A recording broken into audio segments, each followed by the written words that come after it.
Aaron, what was that, 2006? Something like that, yeah. Yeah, when I first met Aaron... Wait, can we just clarify one thing? Yeah. How many Google Plus followers do you have? 2.6 million. So do you have basically 100% of all people on Google Plus are following you? Is that how it works? No. Okay. No, there's I don't know, 250 million people on Google Plus. The problem is, are they addicted to it? That's the real question, like they are with Facebook. But we could go into that in a second. Yeah, we will. Okay. When I first met you, you were younger, and you were too. I was too. Yeah. But I thought you were a big goofball. I thought, man, if this guy it does for some weird reason become successful, he's going to get fired because the CEOs will never, or the VCs will never put up with you. And this is sort of an ominous chat. Okay. No, since then, you've gone on to be the best fundraiser in the Valley, or one of the best fundraisers, one of the best marketers in the Valley. I think Color has the award for best fundraiser, so. Yeah, but you actually did something with the money. Right. Best team builder. I've gotten to know some of your team members, and you've made extraordinary hires and somehow made friends and convinced them to join you. The friend part was the hard one, yeah. So I don't know how that happened. Anyway, so it's congrats to blowing away all my expectations over the last 6 years. I try and keep them extremely low, so that was the benefit. Is that part of why you're such a good negotiator and fundraiser? Do people regularly underestimate you or think you're a little consistently? goofy? Yeah. That's been a sort of a life pattern that I've had.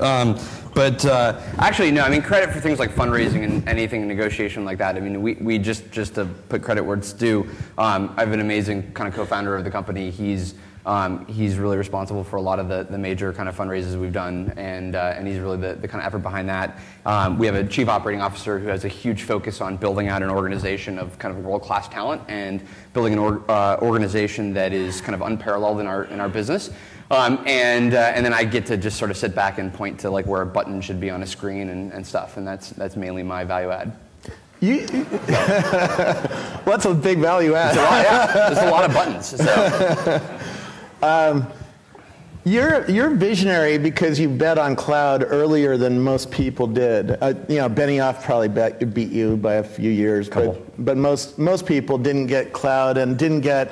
Certainly at Microsoft, or you've been bashing Microsoft for years because you've been going up against their SharePoint product, right? And they didn't get cloud. They still don't get cloud. Right. They still don't get the new world that's coming at us. Right. And that's where I wanted to start. I'm writing this book on context, and I'm seeing 5 things happen in the world, right? We're getting wearable computing quickly. The Pebble watch, the Nike Fuel Band, the Google glasses. Are those Google glasses right now? No, they won't give them to me yet. They did let me wear them last week, which is cool. Sensors that we're getting in the world are going up exponentially. The Nest thermostat, there's sensors on buoys in Half Moon Bay telling me the wave height. There's sensors everywhere. Union Pacific is putting sensors on the railways to listen to the engines going over it so that they know that they need to pull that engine in for maintenance. I mean, crazy things that the kids hear in the areas. We're seeing that there was just a panel on big data. We're seeing new and weird databases. I just was talking to Rafi from Foursquare. They're on Mongo and doing all sorts of crazy stuff with databases. And I keep hearing about new databases like every 3 weeks. Like a new one pops out of the woodwork. There's a bubble in databases, yep. Like Cloudflare or whatever. Social networks are maturing. And our mapping data, the data about the world is maturing. Right. And then we have you. Yep, and then us. So do you agree with this world that's going to be highly personalized and where we're going to be walking around with these Google glasses and talking to them? I mean, I saw an iPad app at TechCrunch called MindMeld that listens to a business conversation and starts pulling stuff automatically up, and you can talk to it and say, hey, show me the last quarter's sales. I mean, where do you see the world going in this? Yeah, well, I don't think we're going to go backwards. So I definitely think that a lot of these trends are certainly very relevant to kind of everything we're dealing with. There's the famous quote from, I think, Roy and Mora or whatever is that we often kind of overestimate technology change in the near term and underestimate it in the long run. And that's sort of exactly what we're seeing right now. We have all these amazing new platforms that are emerging: big data, mobility, wearable computing, and we have some amazing and very fascinating kind of thoughts and sort of in anticipation of what is going to be possible with these technologies. But in many ways, we're just looking at the foundational components that I think will build what really kind of that all leads to. So absolutely, directionally, you're going to be able to get to your information from anywhere, from any kind of device, from any kind of environment. Things like, in fact, actually, on the Union Pacific thing that you mentioned, we were just talking to a railroad company a week ago. So we sell to everybody in the world, including railroad companies, and the future of the railroad businesses, they want that. Right now, one of the biggest challenges in their businesses is still actually highly manual. They haven't, like, a lot of railroad businesses aren't just like fully automated. Just let the trains just go and do exactly what they need to do fully automated. They still have to be run by a lot of manual systems and processes. So in a world where you have a lot more automation, where you have a lot more efficiency for our technology, it's going to produce some amazing kind of productivity returns. And that's what I think the opportunity for all startups is to kind of be at the foundational kind of layer for these big changes.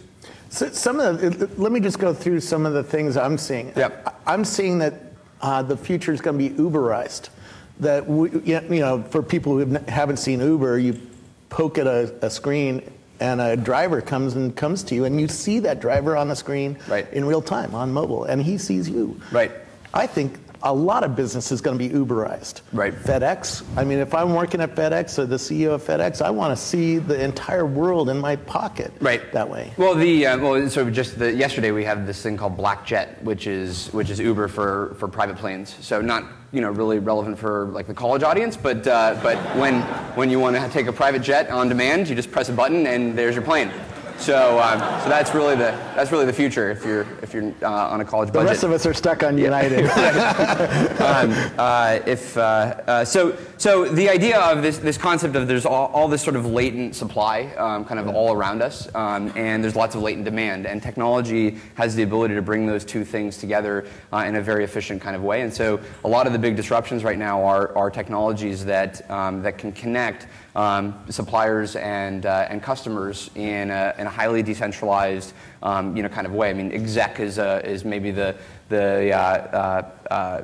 sort of black jet for the rest of us, which is I press a button and I can have any kind of task go and be deployed, and that's this great thing where all of a sudden you have all of this labor that otherwise didn't have a lot of things that they could do, and now you have a lot of consumers for that labor and customers, and iPhones and large databases are what's putting that together. There's this company out of the latest Y Combinator batch called Keychain Logistics. Yep. You know about this one?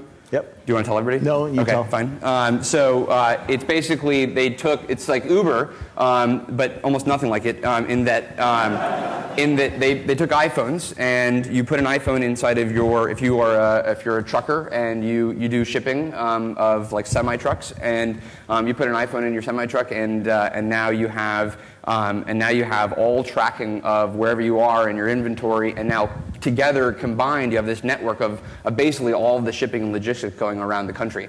And what you can now do is be much more efficient about at that endpoint in Chicago, we have another set of payload for that truck, and now they can make way more money by having way better use of their capacity. And then as a consumer of that, I get just way faster ways of shipping things around. So you can apply that concept to basically every single industry. I think the vast majority of industries today sort of work in the way that they have, rather than the way that they probably should. And the opportunity for startups and the opportunity for this sort of availability of technology that we have is to go reimagine a lot of industries around this idea of how would things work in a world where you have perfect information about my customer, about my products, about what I want to be, how I want to serve the marketplace. You mentioned supply chains. I just was riding on boosted boards, an electronic skateboard. That is made possible because of low power or electronic engines, brushless motors that need compute power. That's one side. But Kickstarter, they've raised $700,000 on Kickstarter by selling their skateboards, and that's a revolution in the Valley. I'm seeing hardware companies pop up. Does that, do you think about that at all at Box, or is that sort of something that's just fun to watch? Yeah, I mean, we think about it certainly in the sense of that's a cool insight into kind of the future of how a lot of probably production and commerce and building companies is going to happen.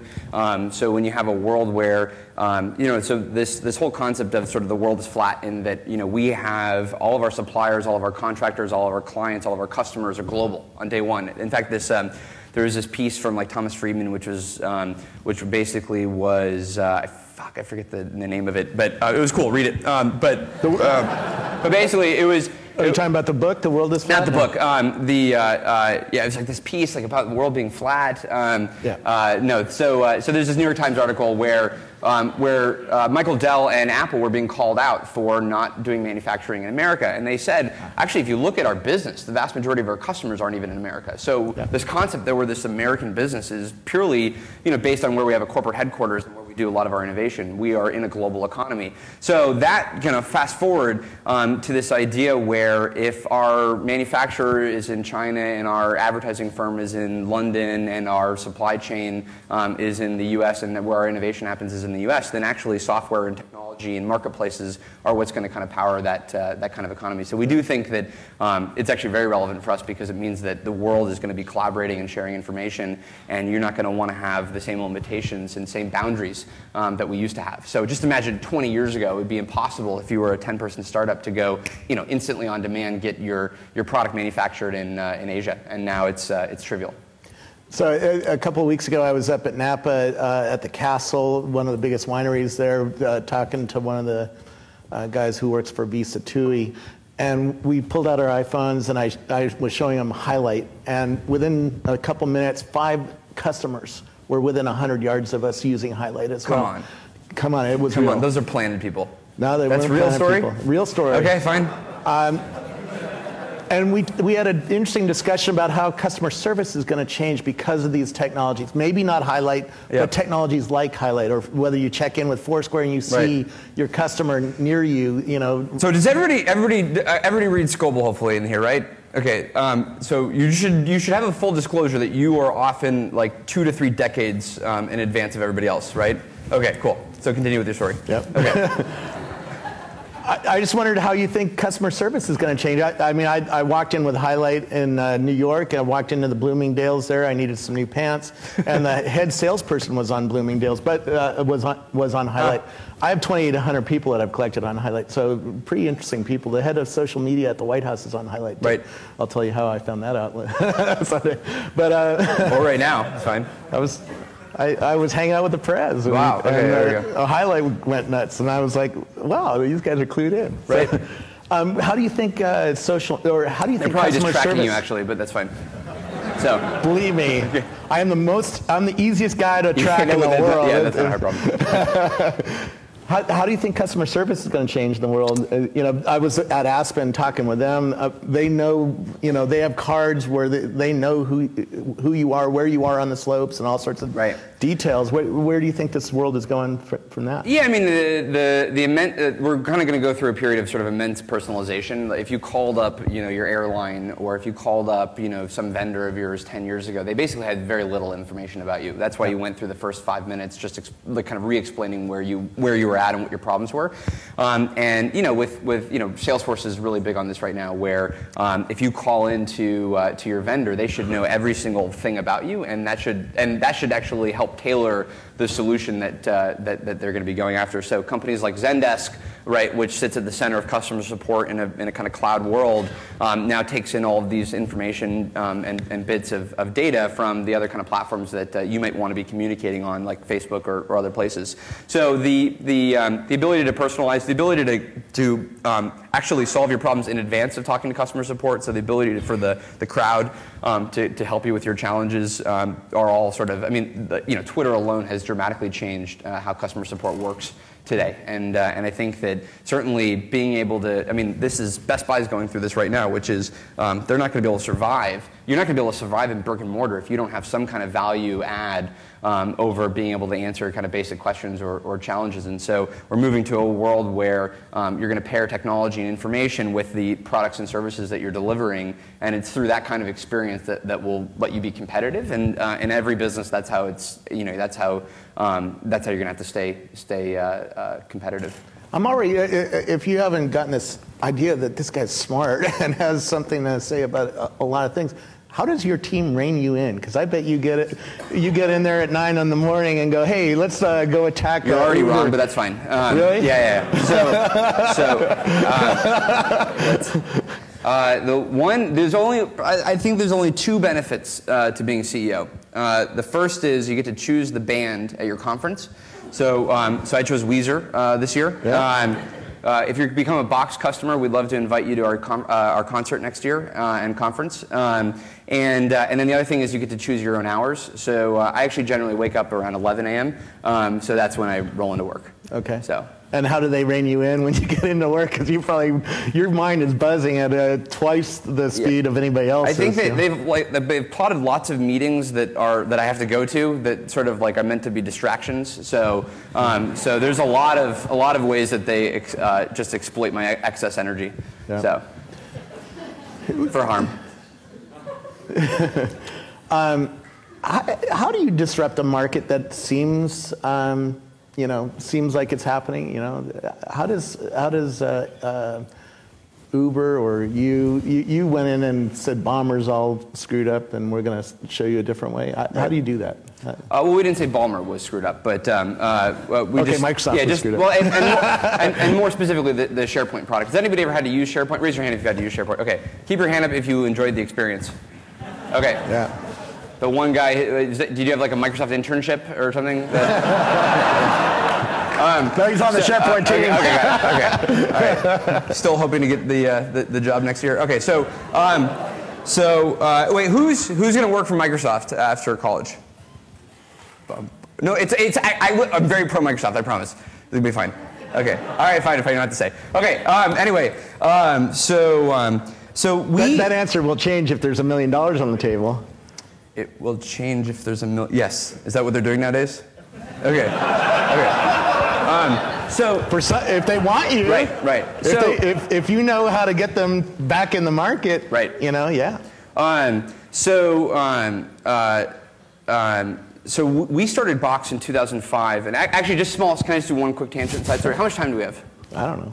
Okay, so I think we're between the. We planned this for hours. We're between the door and beer or something. Okay, got it. Okay.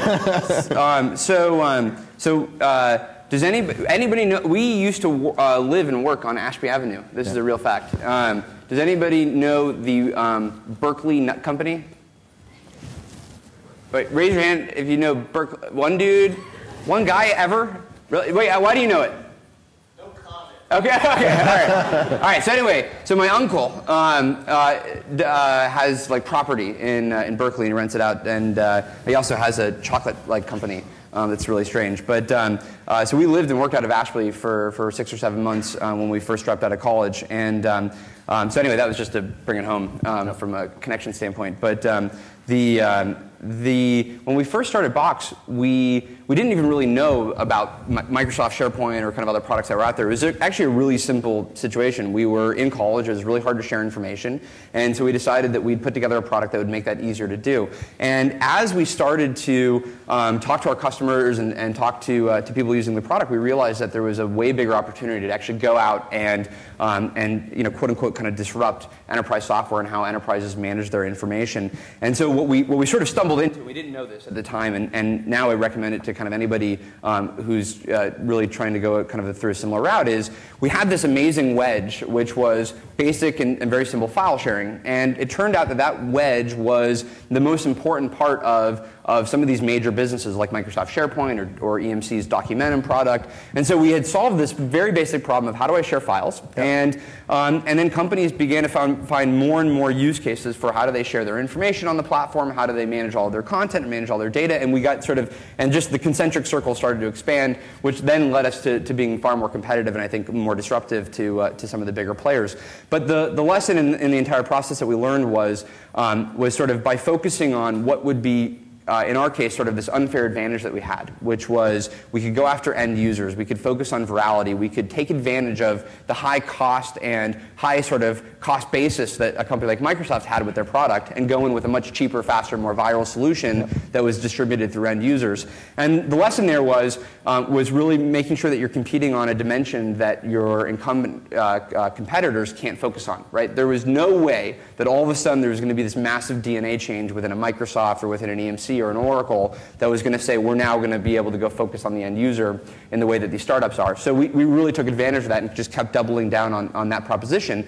And then continued to do things that we didn't think our competitors could do, like support multiple platforms. So it's very hard, as you can imagine, for an Apple or a Microsoft or a Google to support any of their competitors' device platforms or operating systems. And so our focus was, how do we build out our technology in a way that we don't think any of our larger competitors can? And that would be the sort of premium for our customers, and that would be our competitive advantage in the market. And that's worked to this day. We think it'll continue to work by continuing to focus on that. I don't know what that unfair advantage will be in 2 or 3 years from now, but we're going to continue to iterate and innovate and find out what's working in the marketplace. I got a text that we have about 15 minutes left. Okay, cool. This is sort of real time. And so, by the way, I would like to get you guys involved. There's a microphone here and here. If you guys have a question, please step up, and I'll get to you.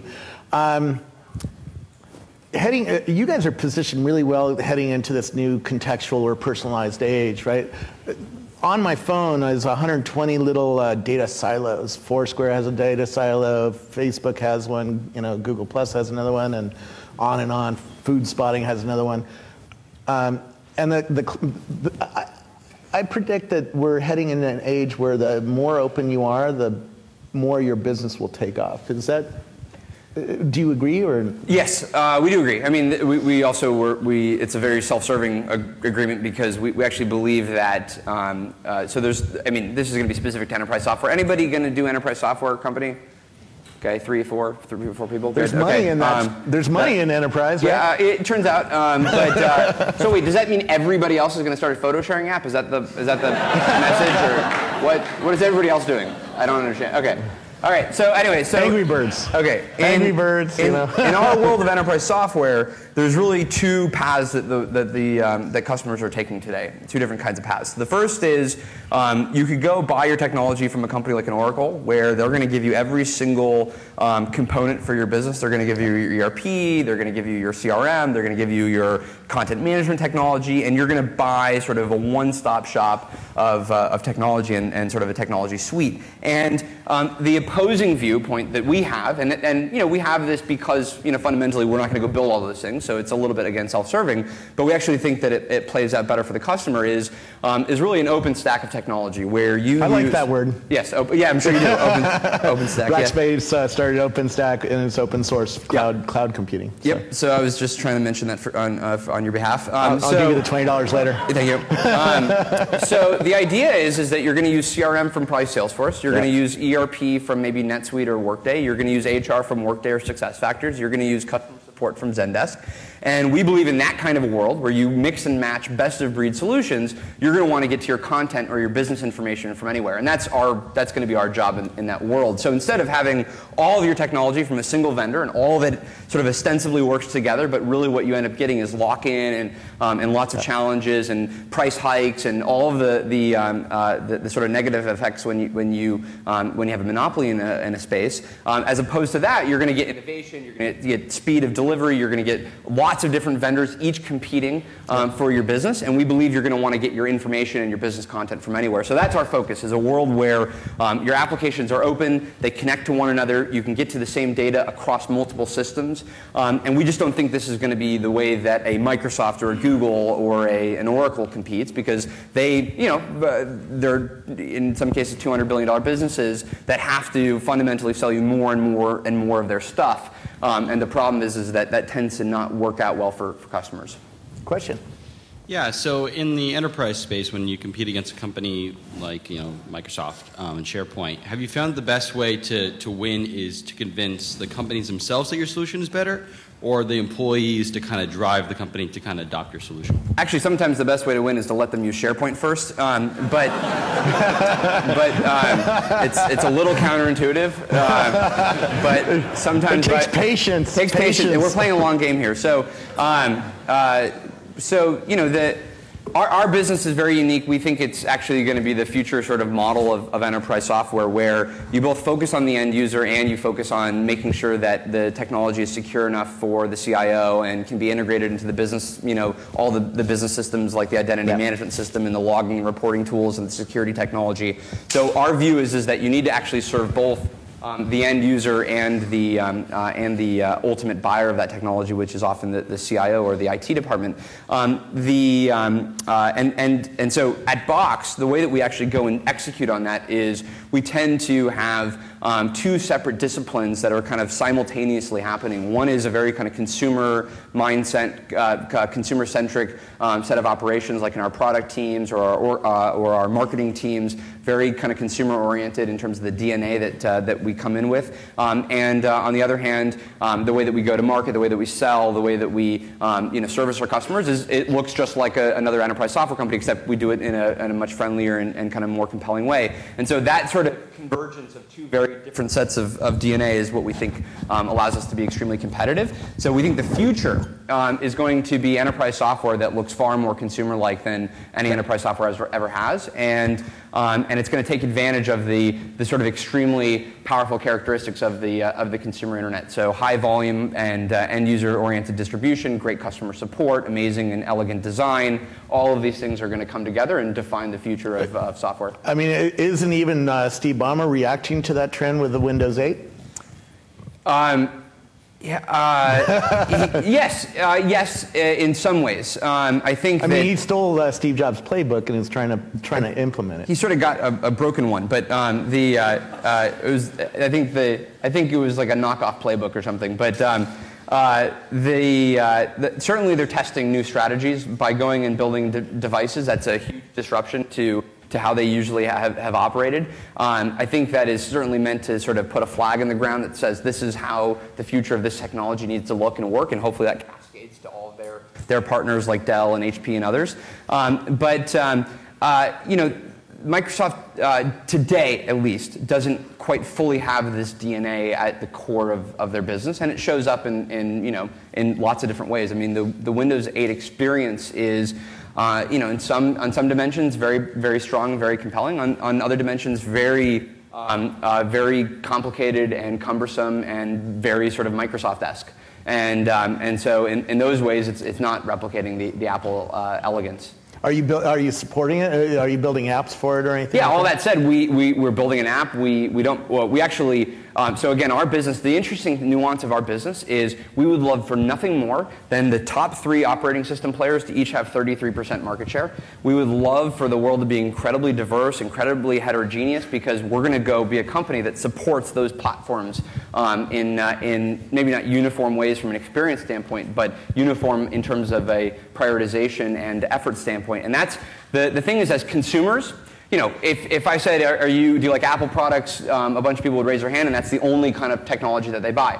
If I said, do you buy Google products, then you'd probably buy, a lot of Google products. If I said, you buy, Microsoft products, so some people would raise their hand. Probably 1 or 2 of those people bought a Zune even. And so in our personal lives, we tend to be like, I'm a Microsoft person, I'm an Apple person. In the enterprise, though, the enterprise can't afford, they don't have the luxury of saying we're an all Mac shop, we're an all PC shop. Yep. In the enterprise, they are the amalgamation of all their employees, which each have those different kind of tendencies. And so by focusing on the enterprise, our unique advantage is that we will work across all of the platforms that you as an enterprise have to go support. And that's what allows us to be very competitive. So we love a world that has a lot of device innovation, that has a lot of operating system innovation, that has these amazing ecosystems for developers, because that's that's just going to produce way better products. That's going to mean more of these products get used in the enterprise. That means more of these products are going to be supporting a mobile and heterogeneous enterprise. And we, hopefully, if we do our job right, we'll sit at the center of that. What's your infrastructure like, and how would it be different if you built Box today,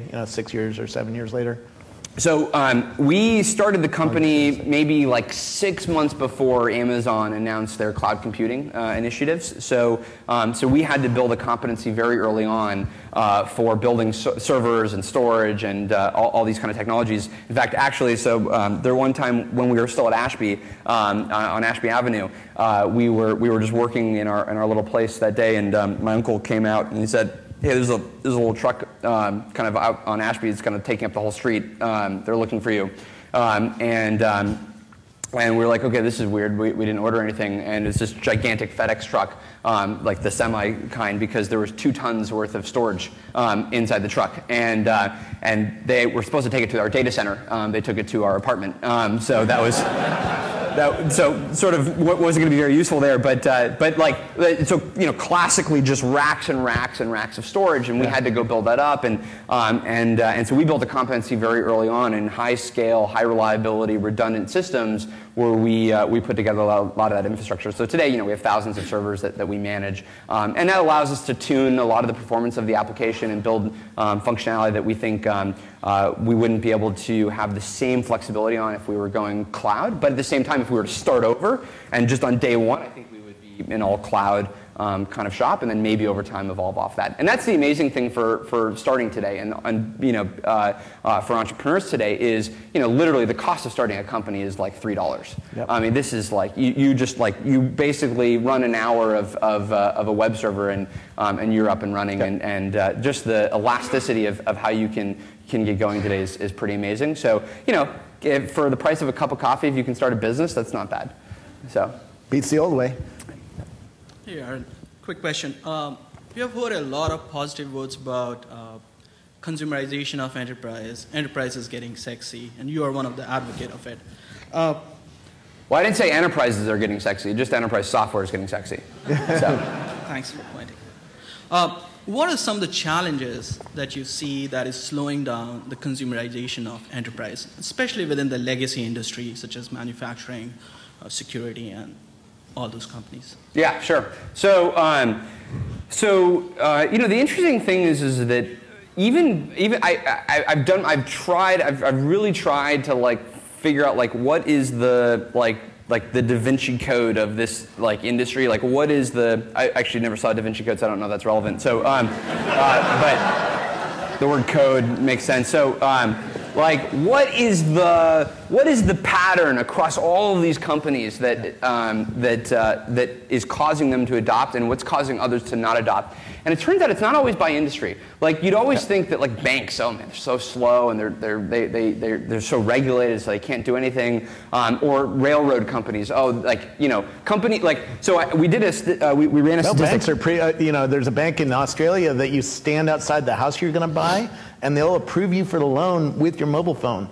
That's pretty advanced. Yeah. So that's an example Commonwealth. I think it's Commonwealth Bank down in Australia. Yeah, and at this, I mean that's probably more innovative than what 90% of all technology companies have done. So it actually tends to not be by industry. We were talking to this industrial equipment rental company. Okay, and it was so funny that we went into the meeting. It's a 5,000 person company down in the south. Went into the meeting, and we have a certain Silicon Valley arrogance in the company, and we went into the meeting, and I was like, all right, I'm gonna have to teach these guys about cloud computing, and we're gonna have to teach them about how they could run their business faster and more efficiently. We met with the CIO and IT director, and so I was like, okay, so you guys, you've heard of the iPad, and he was like, yeah, we bought 3,000 of those last year, and I was like, okay.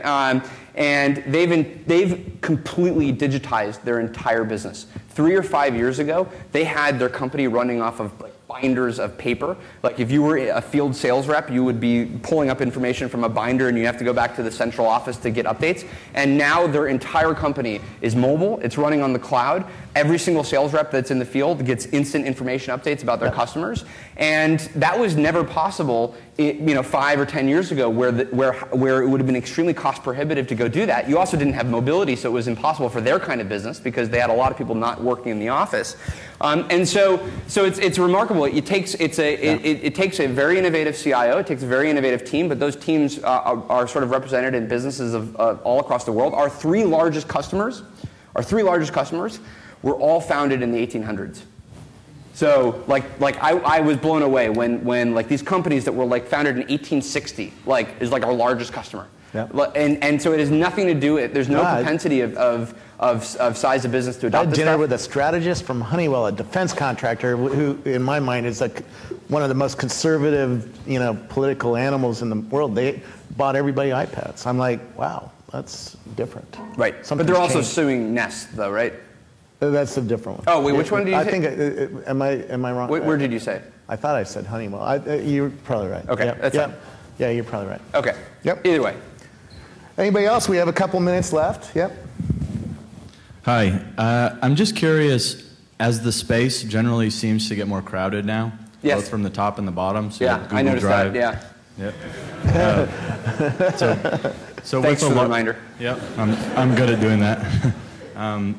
So with these larger competitors that are trying to converge in the storage space, like Google Drive, SkyDrive, et cetera, you also have SugarSync, smaller companies that are looking at this space, and now Dropbox is looking to move into the enterprise space. Mm-hmm. How do you see yourselves differentiating and sustaining that? Yeah, so do you work for one of our venture capitalists or something? It's a very specifically worded question that...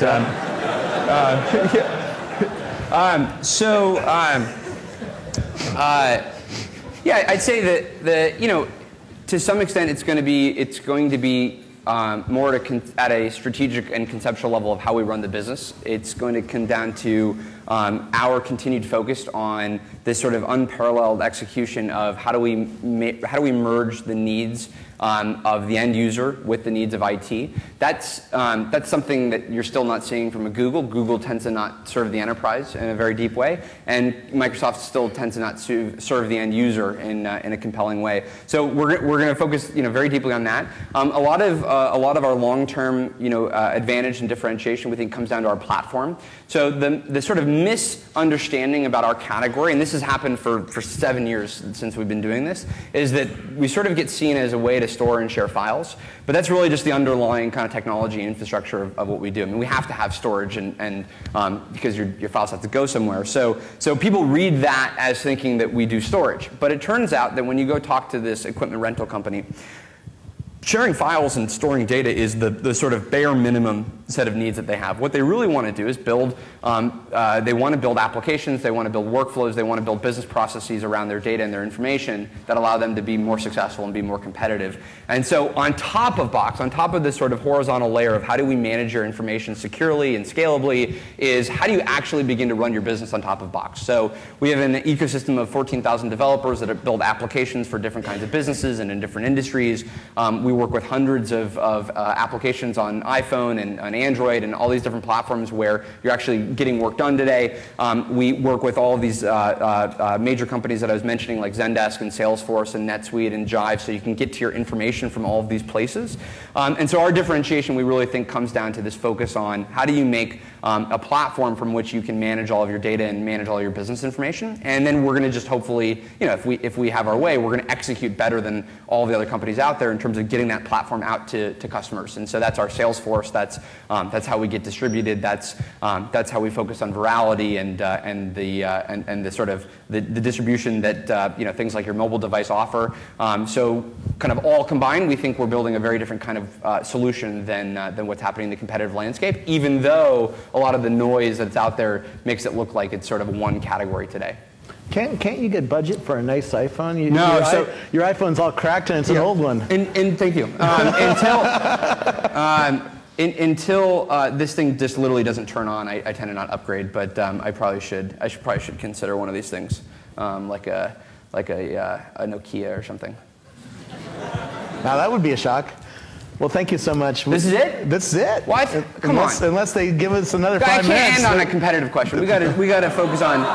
we gotta have one more, like, why are you guys so amazing, or something like that. Well, I think we've had an hour of that. Okay. I've had a question, because we were talking about, I was also in the collaboration breakout earlier. Oh, wow. We were talking about that everything's all siloed right now, and you were just talking about best of class. But what do we do in the meantime until there is a uniform platform that we could build everything? I think we're in this kind of information overload that we're going to all of these best of class solutions, but it's hard to kind of see it all in one place. So what's some short-term solutions? 3 big screens in front of me at home. really and I'd large like monitors. to reduce that down to this. Oh, we got another 10 minutes. We did? How'd that happen? What kind of upgrade is that? No, we don't. Oh, wow. Okay. All right. That is great. All right. Real-time negotiation. They're like, oh, thank God it's not going to be 30. Okay,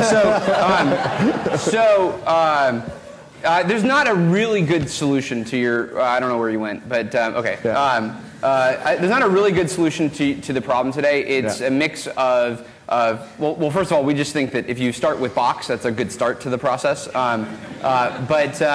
The good news is that with all of these applications, we're all supporting web standards, we're all supporting APIs, we all have a certain degree. There's a certain sort of mentality of openness today that didn't exist in software 5 or 10 or 15 years ago. So the quick history lesson is that 15 years ago, Microsoft just dominated the entire stack of technology. They owned the network operating system. They owned the main operating system that you ran on. They owned the Office applications. They ran your collaboration and communication applications. And so that meant that they could just go add a new tool into their tool chest, and you would just adopt it because you were already running on Microsoft for everything else you were doing. Yeah. And pretty dramatically in the past 3 years, we've shifted to this world where so many new kinds of devices, so many new places from which we need to work, so many new people that we need to work with, that technology landscape really just no longer works. And so what's happened is, as opposed to this world where we could have closed technologies, because that was the dominant model, we're now all encouraged and in some ways forced, if we want to be competitive, to be much more open, to have many more connection points. So the web and the set of overlaps of these enterprise solutions today is extremely high. So I think we're going through a period of change right now that is probably only 18, 24 kind of months, and we're already seeing lots of customers where 5 years ago they would buy from 3 or 4 or 5 vendors and have an incredibly horrible experience because those services didn't integrate, to now they use 20 or 30 cloud solutions, and all of those applications get integrated together because they have some of the glue that does that. We're seeing the same thing at Rackspace. Where should we go for 10 minutes? Any other? We don't actually have to. I drove all the way out here from Palo Alto, so I figured. I saw another startup at one of the venture capital firms, Skyera, I think it's called, and they're making a pizza box, a half-U server that has, I think, with compression, a 1/4 petabyte of flash memory.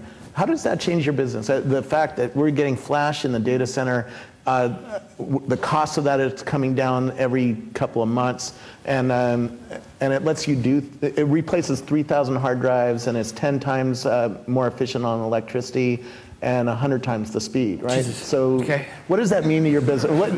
Moore's Law is still in play. Yeah, so Moore's Law is still in play, so that's going to continue. I think the benefit is, and the magic of, and just maybe to connect back to like mobile, for instance, that's the point of this, right? Yeah. Okay, so is when you have all of this computing power that can now be centralized in our data center or Amazon's data center or Rackspace's data center, and you now have these amazing sort of leaps in order of magnitude kind of improvements in speed and performance and cost, what ends up happening is you can then go enable all of these new kinds of user experiences and technologies wherever other customers are. So 5 or 10 years ago, you had, as a customer of technology, had to build a competency in all of these services in your own data center and in your own environment. And today, every new major advantage that happens in the hardware ecosystem or the open source world, we can layer that into our stack and then deliver that kind of advantage to our customers overnight. So that means from a small mobile phone,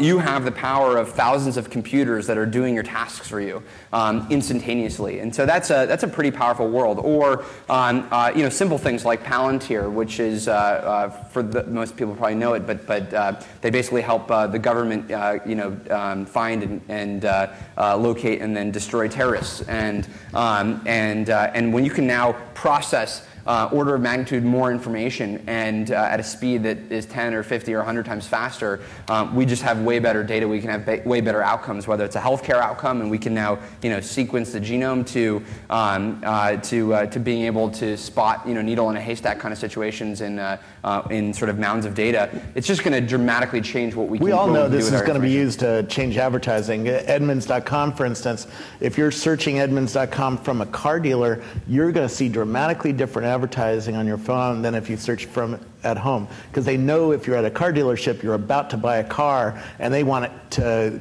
incent you to leave that dealership and go somewhere else. Right. And let's just make it even harder to run a business in America. So, so that's the idea there. But that's Palantir kind of technology being used to change marketing, right? Yeah. Well, and the so Mark Andreessen wrote this article last year in Wall Street Journal. Everybody should read it. It should be required reading of life. But software eats the world, and it's this idea that there's no business that will not be disrupted by information or software, and it's just inevitable. When you have things like Nest, let's say, right, where you basically are marrying amazing product design with software and some hardcore technology on the back end, that's going to be very disruptive to all of the people in home automation or thermostats or home power, and that's just a Silicon Valley startup that is taking this very small wedge product, this idea of having a thermostat that's highly automated, and it's going to go change energy consumption in your home. So software is really going to be at the center of all of this change, and that's why it's an amazing time to certainly be in the Valley. Is in almost every single major industry, there's going to be a heavy concentration of innovation and disruption at the layer of how do we make our products better because of software, but how do we make those products better because of the vast amounts of information we have on consumers and what they're doing with our products. That's what we think is the really kind of compelling advantage that the companies will have today. Aaron Patzer, when I met him in a parking lot recently, he started Mint. And you just like hanging around in parking lots? He's starting there's a story about the parking lot. He's thinking of starting a new company to build sensors for self-driving cars. Right. If you couldn't do what you're doing right now, what would you do? If you want, do you have another thing that's noodling around in your head that maybe in 10 years you would go and try? Or let's see. So I always wanted to basically I think. Can I get back to you in 5 seconds? Mm-hmm. Okay. I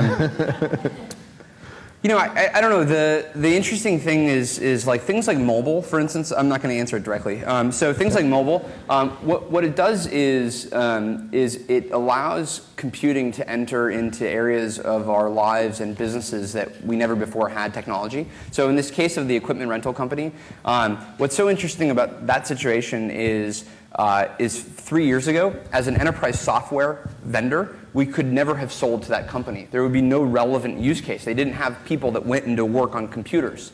So that would have been we just would have no useful application for them. And today, because now everybody in the field and construction workers and in retail stores and field workers and people that go and do insurance or fix your projects on site, all of these use cases and scenarios are being enhanced by technology. And so I think companies that look out 2 or 3 years and say, what is this sort of idea of pervasive computing going to enable in the world of in sort of the industrial world and in commercial applications, in banking and pharmaceuticals? That's really, I think, where the exciting thing is. There's also a piece on TechCrunch last weekend, I think, which was about this concept that the next billion smartphone users, right? So we've already have now 1 billion smartphone users. The next billion, that's going to be their primary means of computing and accessing the internet. Yeah, they haven't seen Windows. They haven't seen, yes.